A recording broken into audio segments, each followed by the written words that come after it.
In recent years, record levels of overfishing have pushed many species of sea life to the brink of extinction. Now, one of the hardest hit has been the shark. In fact, less than 10 people a year are killed by sharks, and an estimated 100 million sharks are killed by humans. And a staggering 90% of all large predatory fish have now been completely wiped out.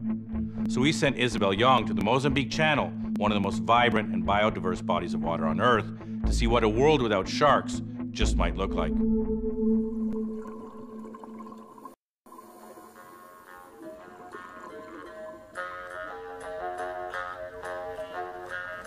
This speck of land is one of the last places still inhabited by the Vezo people, a nomadic fishing tribe who've been hunting sharks in these waters for generations.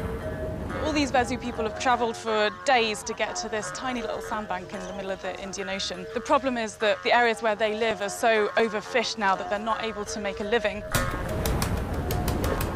These waters used to be some of the most abundant fishing grounds in the world and a perfect place to catch sharks. But in recent years, it's been harder and harder to find them. These guys have been rowing and rowing for hours now. I can tell you this is not easy work. They set this shark net a couple of days ago. They're hoping to find just one shark to feed their whole family tonight. As we pulled up the nets, one of the fishermen told us why they target sharks specifically. Shark is more valuable because they're using the fins to sell, and because it's can make a lot of money. And also, you know, the body of the shark is meat. We need to eat something. While the Vezo eat the entire shark, the overwhelming majority of sharks are caught purely for their fins, which are then used for making the Chinese delicacy, shark fin soup. We're pulling in the last of 3 nets here. We haven't seen one fish, let alone a single shark, so yeah, that's it. Now that it's so hard to find sharks, they're left to scramble for whatever's left, spearfishing small fish, drying octopus, and rationing what little food they have. It seems kind of idyllic to me coming to visit you, but I imagine it's quite tough at times being out here.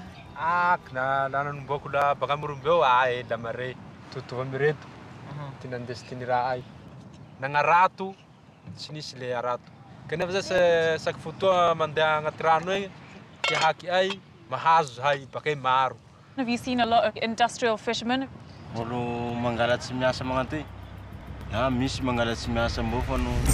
The people he's referring to are the 4,000 industrial fishing boats licensed to fish in the Indian Ocean at any given time, sweeping up everything within their reach.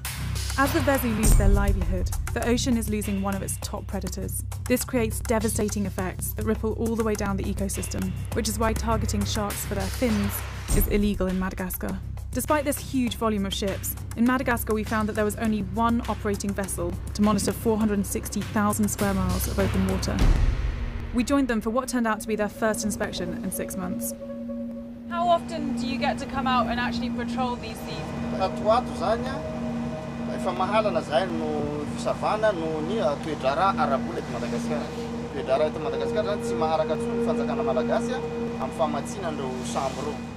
Having chased a longliner for 2 days, we finally caught up with them, before realising that even basic communication was a struggle.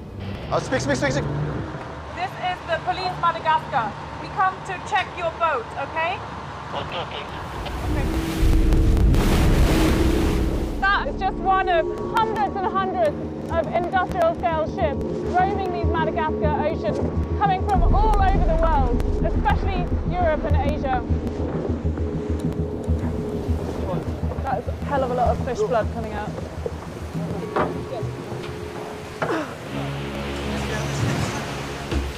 These boats are built to stay out here for up to 6 months at a time, using massive freezers that allow them to do so, and crews that work in 18-hour shifts. How many hooks do you have? 3,000 hooks on one line. The scale of what's going on here is immense. Everyone's just reeling like crazy to get more and more hooks in. Each one of these lines has 3,000 hooks on them, and they're using 370 lines every single day. That means that every day, just one of these boats can have over 1 million hooks in the water. It's a super effective way to catch mammoth amounts of fish, but it doesn't discriminate. These hooks catch everything. Much of their bycatch is sharks. They drag on the line for days, leaving most of them dead by the time they get on board. They're telling me that they're going to throw them back over dead. Don't know if they'd be doing that if we weren't here or not. Why do you not keep the shark? No. Why? But down below, we found a freezer full of these same sharks. Open, please.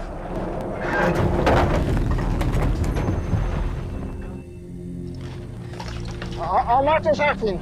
Shark, yeah. Shark, Mozambique, hopefully. No Madagascar? No Madagascar. So, when these laws are followed, the sharks are chucked back into the water, dead. And if they're not followed, they can just say they caught them from somewhere else. Give me your paper, please. Your paper, please. This is your catch on Mozambique. You catch the shark on Mozambique, no Madagascar. Mozambique. Thank you very much, Captain. Yes, thank you very much. While the laws are designed to slow down shark finning in Madagascar, these fins are worth huge amounts of cash, so the practice is everywhere. It wasn't too hard to track down a seller.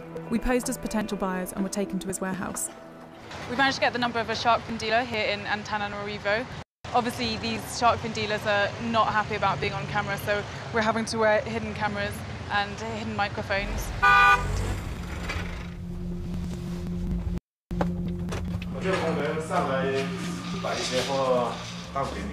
OK， 好，谢谢。哇，这个是最好的。这是什么样的鲨鱼？这个白鲨。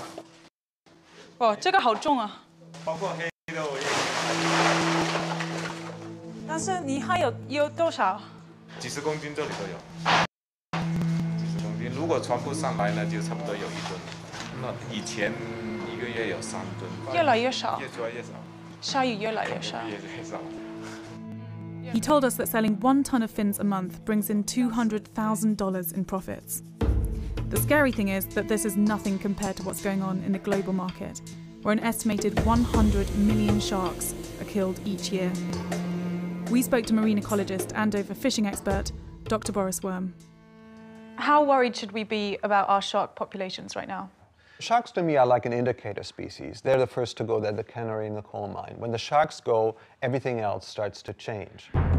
In 2006, we published a study that looked at global trends and catches of all seafood species that we have data for. What we saw was that every year, a greater proportion of species was collapsed to low catches, 10% or less of what we used to catch.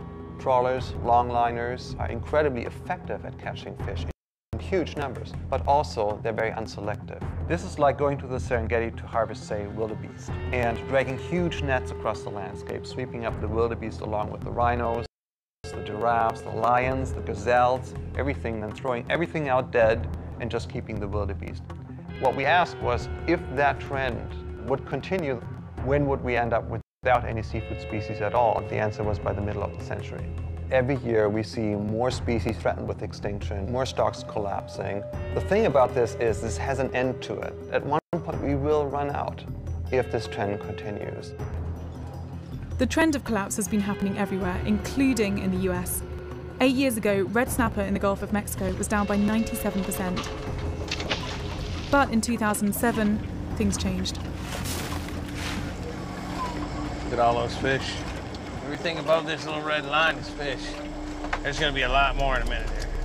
Buddy Guindone is a third-generation fisherman based out of Galveston, Texas, who a few years ago was left thinking that a family tradition of fishing red snapper would end with him. Break it down for me. How depleted were the fish stocks? I can tell you this. I was looking for other things for my children to do because I thought it was over. When they decided to change the management system, we got a vote. And I was one of the people that voted against it. Every time the government changes the regulations, we were losing. Luckily, there was people smarter than me that really looked into it and said, this is going to be a good thing. That Good Thing is a catch share program that began in 2007. It starts with scientists assessing the health of fishery populations. Based on that data, they then determine what percentage of stocks must be protected so that fish populations can replenish and thrive. The remainder, or the total annual catch, is then divided up amongst the fishing community via shares, like a stock market. Over time, as the fishery grows healthier, those shares appreciate. When they do stock assessments and they see more fish in the water, they raise the total allowable catch. And when they increase the quotas, the numbers of fish you can harvest goes up. A good day 10 years ago was 500 pounds. Now we catch 10,000 in a day. To understand why this system isn't being implemented around the globe, we spoke to Amanda Leyland, Oceans Director at the Environmental Defence Fund, who initiated the programme here in Galveston. What have been the challenges in implementing that kind of program? The biggest problems are in these coastal nearshore fisheries that have limited governance. They don't have a lot of rules. They don't have a lot of science. There's not really a plan to help manage the fisheries successfully over the long term. And it's in these communities, in places like Tanzania, that need it the most. So we may have found some of the solutions to fix our fish markets here. But just off the Mozambique Channel, more and more fishermen are resorting to drastically destructive fishing practices just to survive.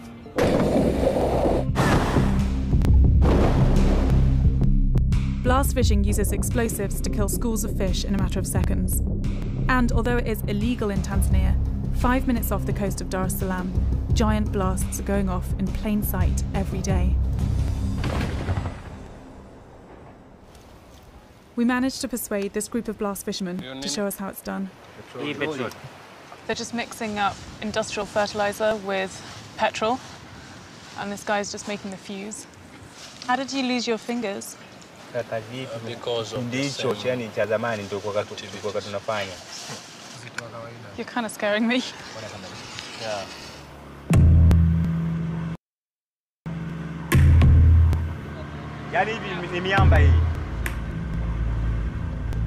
This guy says that he's found a shoal of fish here, so he's about to throw his bomb.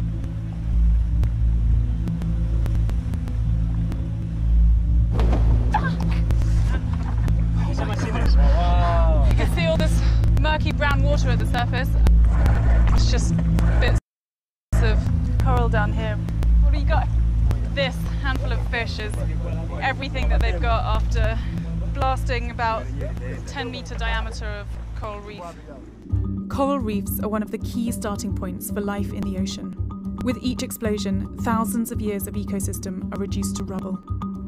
We went down with local conservationist Jason Rubens to view the devastation. There's no way of telling how long ago that was blasted because those rubble patches will stay like that for a long time. It takes a minimum of 10 to 20 years for corals to get established, to start seeing some of the structure and give you the diversity of all the other bigger fish. Now there's no space for any of that.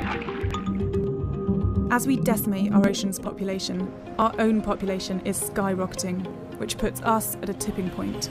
We know a potential solution, but as a result of poverty and a complete lack of oversight, we're allowing one of our most fundamental sources of food to disappear before our eyes. 3 billion people rely on fish as an important source of protein.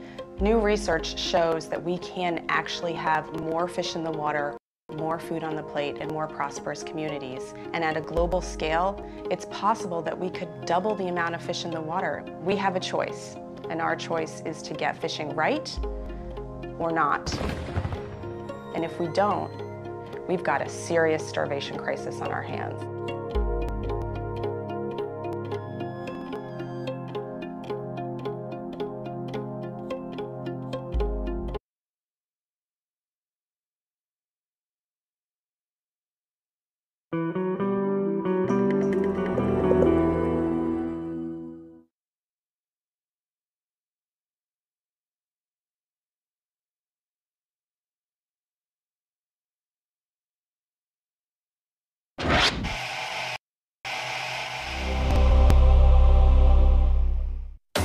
This week on Vice, smuggling cocaine through North Africa.